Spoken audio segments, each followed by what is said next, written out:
Good morning. Thank you for the prayer that has been offered by Elder Mwale. Today we are going to talk about stewardship of life, time, talents, and material possession.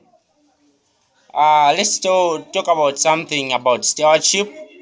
We are God's stewards entrusted by Him with time, opportunities, abilities, and possessions and blessings of the earth and its resources. We are responsible to Him for their proper use. We acknowledge God's ownership by faithful service to Him and our fellow men, and by returning tithes and giving offerings for the proclamation of His gospel and the support and growth of His church. Stewardship is a privilege given to us by God for nature, in love, and the victory over selfishness and covetousness. The steward rejoices in the blessings that comes to others as a result of his faithfulness. You are going to read the verses on your own. I will not bore you to go into each one of them. So these are the verses: Genesis chapter 1 verse 26 to 28, Genesis chapter 2 verse 15, 1 Chronicles 29 verse 14, Haggai 1 verse 13 to 11, Malachi 13 verse 8 to 12, 1 Corinthians chapter 9 verse 9 to 14, Matthew 23 verse 23, 2 Corinthians chapter 8 verse 1 to 15, Romans 15 verse 26 and 27. Read those verses on your own time. Let's define what stewardship means. Stewardship is the lifestyle of one who accepts the Lordship of Jesus Christ and works in partnership with God, acting as an agent in managing his goods and affairs. Who is a steward? A steward is one who takes God at his word, even when at the time it may not be clear. Let's talk about total stewardship. Stewardship entails three important things. The owner, number one. What he owns, number two. And the one entrusted with the property, number three. So let us talk about stewardship of life. Life belongs to God the Creator. This has to do with stewardship of the body. You can read Romans 12 verse 1. That says you will present your bodies as a living sacrifice. And you can read 1 Corinthians 6 verse 19 to 20. That tells us that we are bought with a price. So our bodies must be kept in the best possible condition physically and under the most spiritual influences, in order that we may make the best use of our talents. Read 1 Corinthians chapter 6 verse 13. Now we go to stewardship of time. Read Psalm 90 verse 12, James 4 verse 13 to 14. Our time belongs to God. Every moment is His, and we under the most solemn obligation to improve it to His glory. Of no talent He has given will He require a more strict account than that of our time. We can read Christ Object Lessons, page 342. Then who appreciates time as his own working day will fit himself for a mansion and for a life that is immortal. It is well that he was born. We are admonished to redeem the time. He becomes a son of God, a member of the royal family. a child of the heavenly King. He is fitted to be the companion of the angels.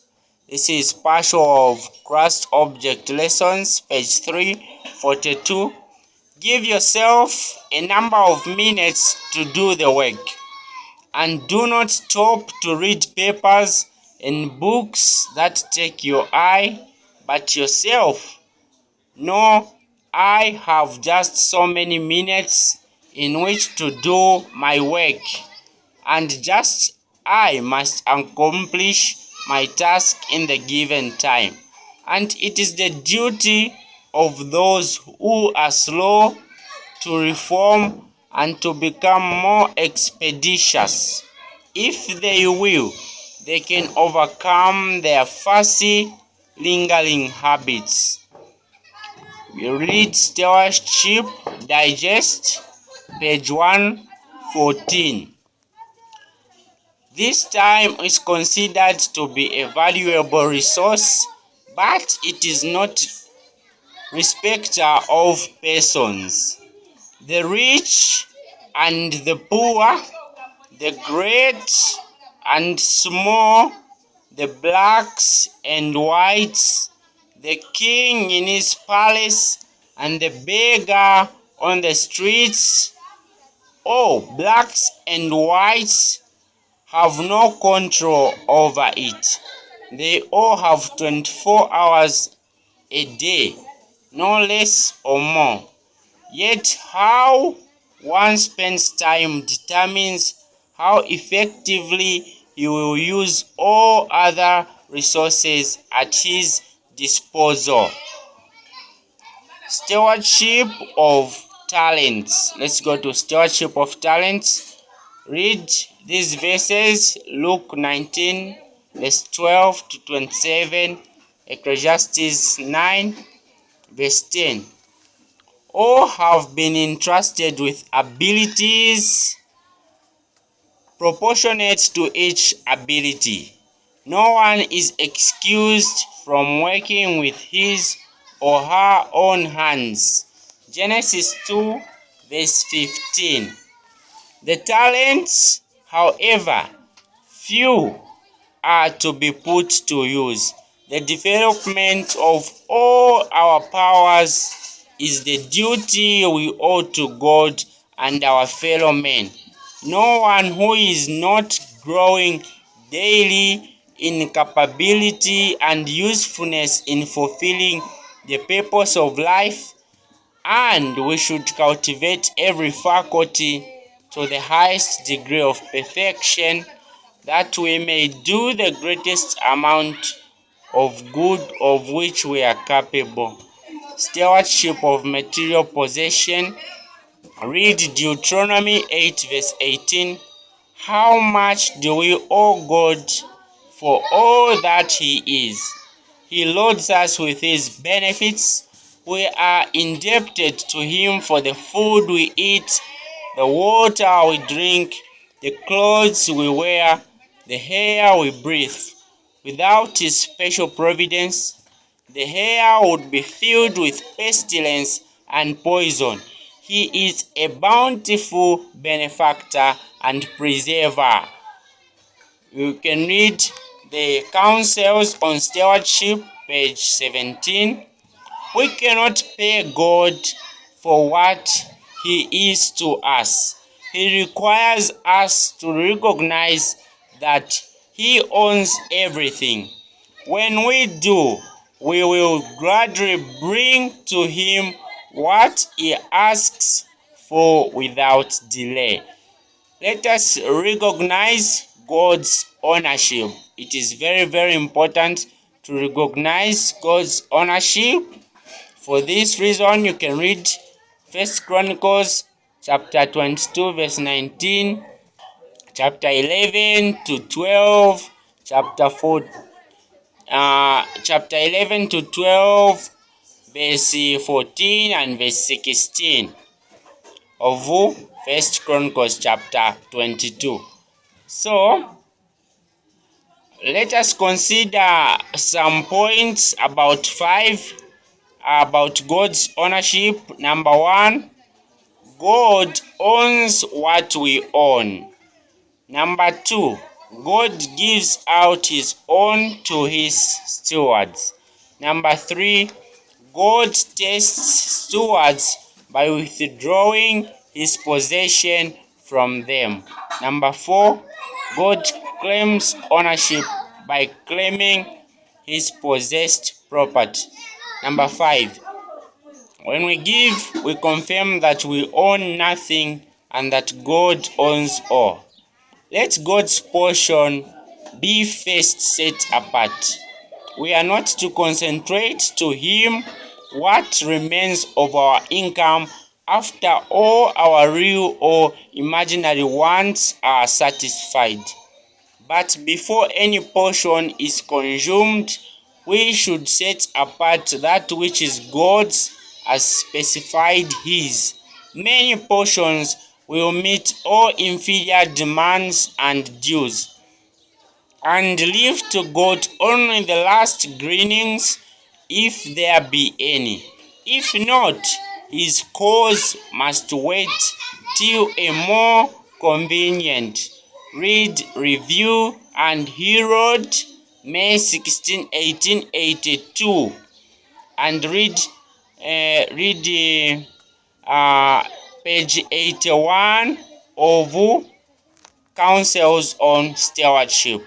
So, now, in conclusion, we will consider 4 points under God's ownership and under stewardship of material possession.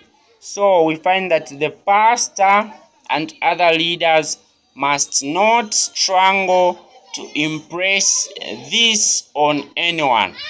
Each one must think of what the Lord has done in their lives and who he is in their lives. Love must respond to the love of God. The number 2 point, the burden of urging and pressing individuals to give of their means was not designed to be the work of God's ministers. Number 3 point, the responsibility should rest upon every individual who employs and believes of the truth.